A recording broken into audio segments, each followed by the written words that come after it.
2024 1 ডিচেম্বৰ দিনৰ 2 বজাৰ পৰা AIPL অৰ্থাৎ একৌছ ইণ্ডিয়া প্ৰাইভেট লিমিটেডৰ গুৱাহাটীৰ ভঙাগড়স্থিত মুখ্য কাৰ্যালয়ত এখন গুৰুত্বপূৰ্ণ সাধাৰণ সভা অনুষ্ঠিত হয়। এই সভাত অসমৰ বিভিন্ন জিলাৰ পৰা বহুগৰাকী সদস্যই অংশগ্ৰহণ কৰে আৰু সদস্যসকলৰ কাৰ্যৱলীৰ ব্যাখ্যা দাঙি ধৰে।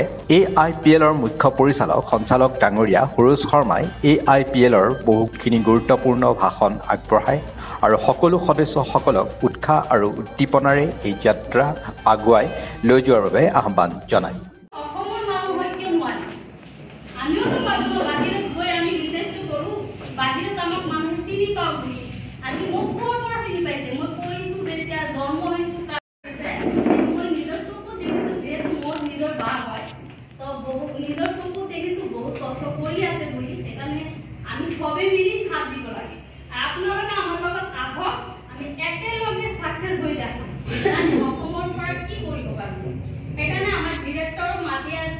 ডিৰেক্টৰ হ'ল মাম্পি চক্ৰৱৰ্তী মেম, আপুনি আহক, আপুনি কিবা এটা কওক এডক।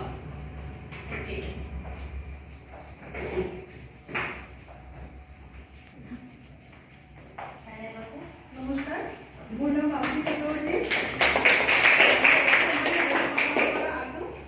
আৰু এইটো এটা ভাল প্লেটফৰ্ম, লাইফ চেঞ্জিং প্লেটফৰ্ম হয়। চ' মই যদি চেঞ্জ কৰিব পাৰিছোঁ মোৰ লাইফটো, আপোনালোকে নিশ্চয় পাৰিব। চ' মই বিচাৰোঁ যে আপোনালোকে আহক, আমাৰ লগত চবে একেলগতে আমি কাম কৰিম, আমাৰ নৰ্থ ইষ্টৰ কোম্পানীটোক আমি অল অভাৰ ইণ্ডিয়াত যাতে আমি গ্ৰ'থ কৰিব পাৰোঁ।